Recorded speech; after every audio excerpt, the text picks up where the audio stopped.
Hi everybody. Now you might be asking yourself, what does Thor, a Jacob's ladder, and a plasma globe, and a cutting board all have in common? Well, I guess you'll just have to watch today's episode and find out. I'm Alex. Welcome to the Renaissance Builder.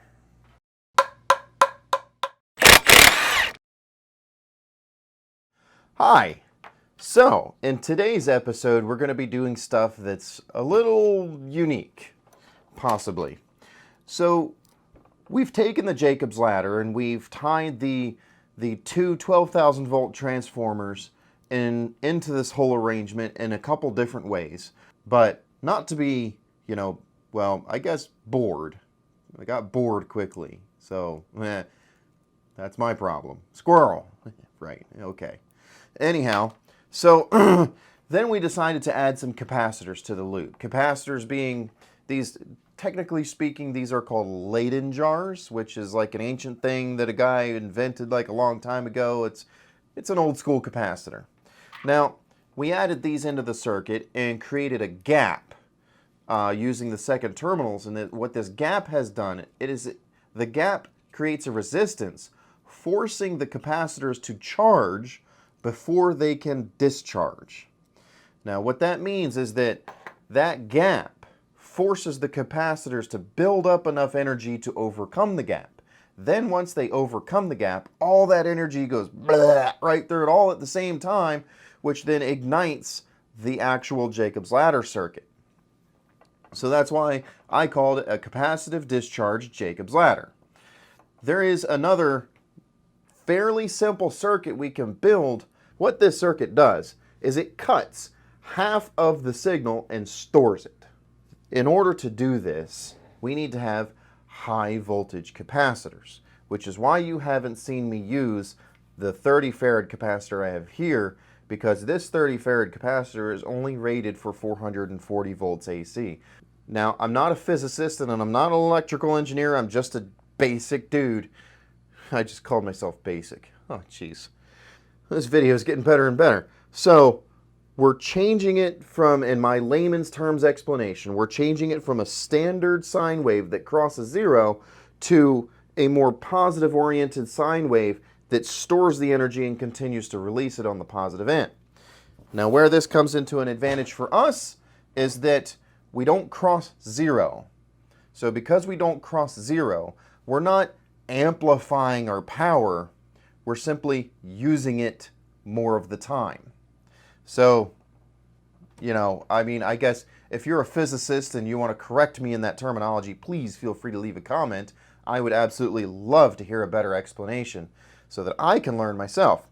For now, let's just see if we can't hook this thing up as per this wiring diagram and see what it does. There we go. All right. Computer shut down and powered down. And let's see what happens.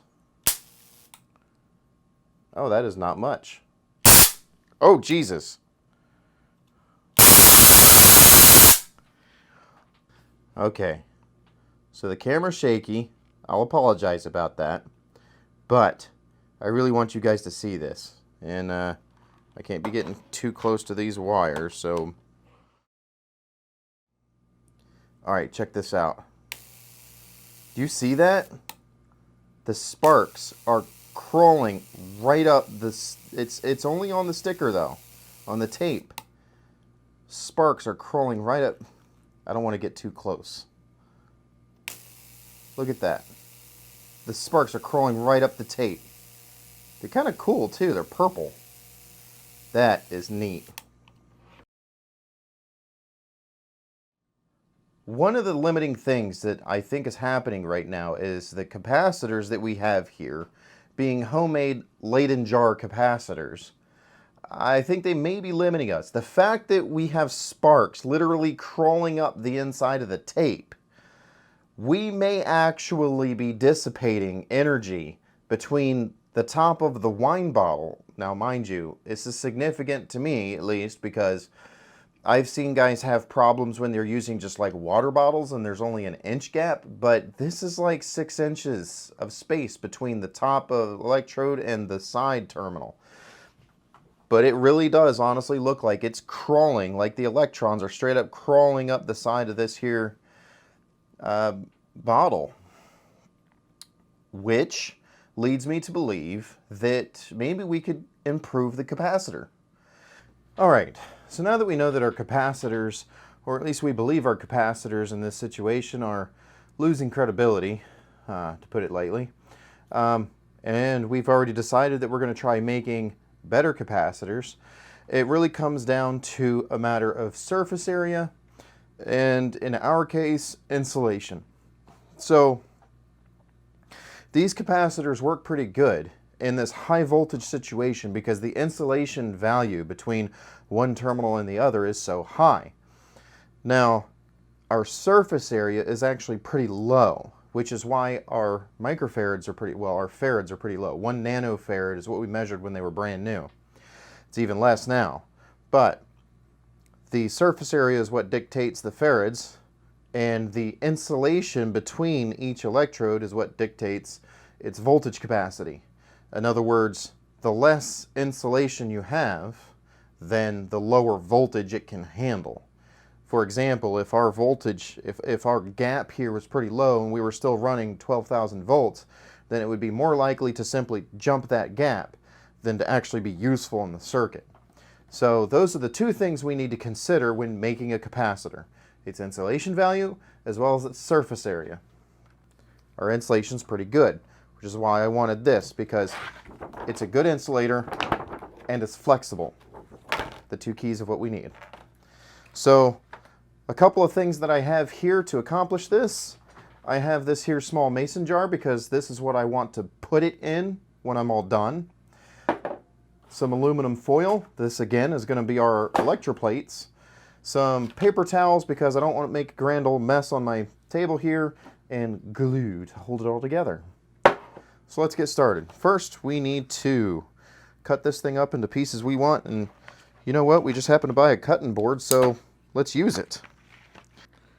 Like, there's probably a better way to do all this, like a mathematical calculation and all, but we're just winging it.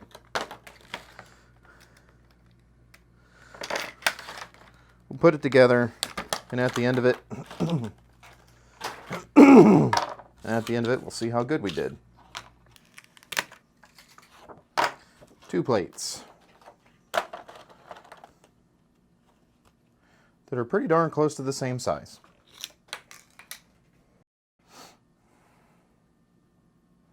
This is actually adding up to a lot smaller than I thought it would. But, like I said, we're just going to go with it, see where it takes us.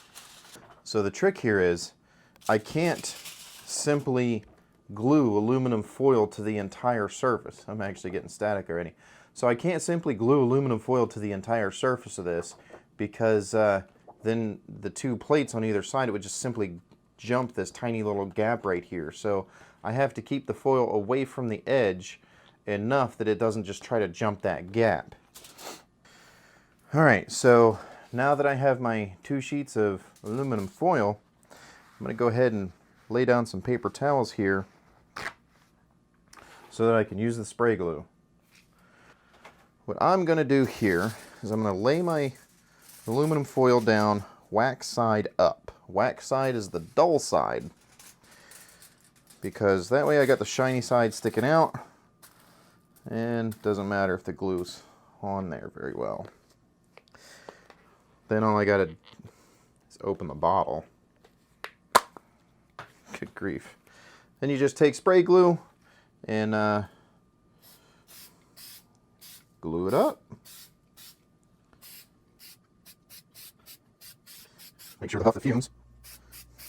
And try to have your aluminum as flat as possible when you're doing this. Because to handle this, like I said, it doesn't have to be like industrial strength. It just has to stick. All right.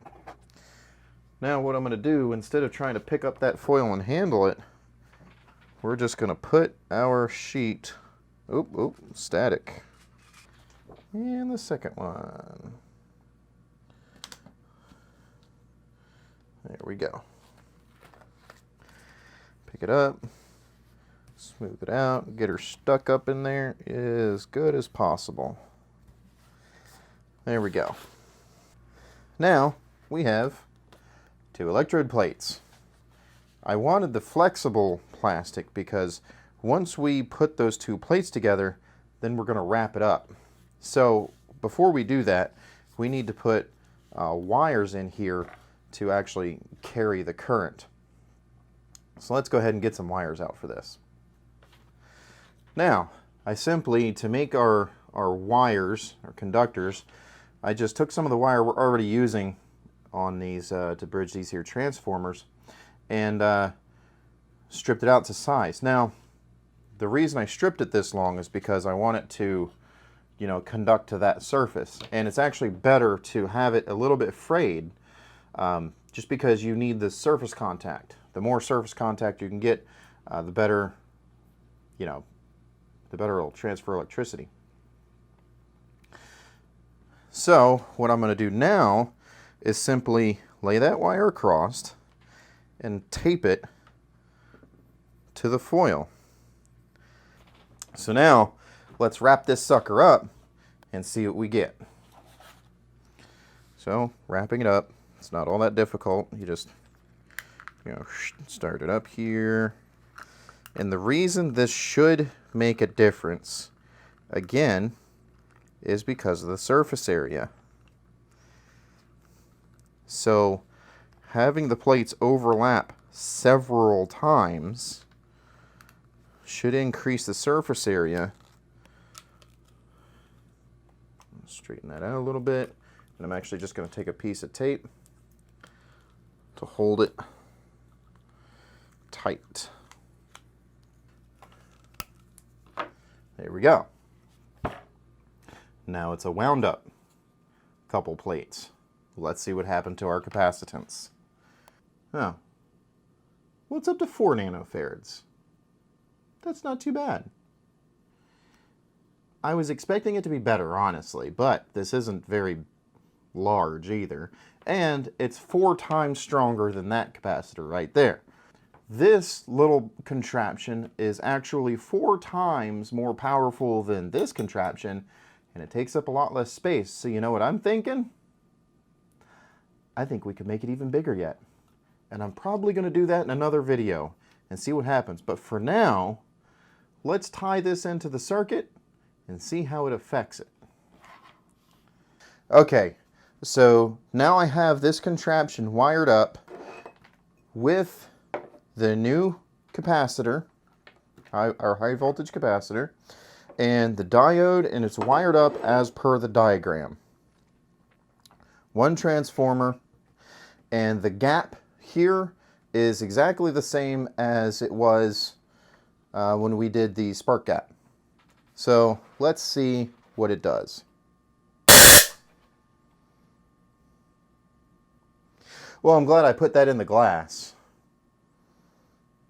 Obviously, the resistance is not nearly high enough.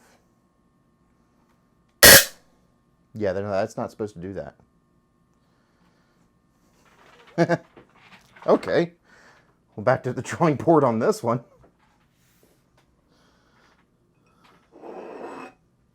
Well, it looks like from the damage caused, it looks like we were actually arcing internally of the capacitor. So it looks like it was actually jumping the gap from this point of aluminum and going across, like jumping this gap of this insulator right to the other plate. And that's where it was sparking. Alright, so back to the drawing board on this. Obviously I need greater insulating values, so I need larger gaps. And it looks like I'm going to need larger plastic then, more than just packaging. But we confirmed that it did work because we got 4 nanofarads out of there, so back to the drawing board, we'll just make it bigger. So that's it for today's video. Hopefully it wasn't too much of a disappointment for you guys because, well, neither one of our projects really made that big of a difference. The homemade capacitor, well, don't fly by the seat of your pants, and yours might actually work better than mine did. And the plasma globe, whilst I was hoping it would make more of a show, I am not completely disappointed with what we did see, because we learned that the frequency makes a difference. Not so much the voltage. Well, I mean, a voltage probably does, but the frequency makes a bigger difference. So we're going to take that into future videos. So thank you everybody for watching.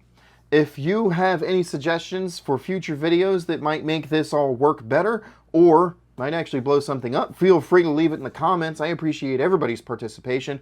Throw a thumbs up on the video if you liked it, and make sure you're subscribed and hit that bell icon for the future videos, especially if you left a comment, so you know you can see how much of a difference that makes. And thank you very much, guys. You have a good night.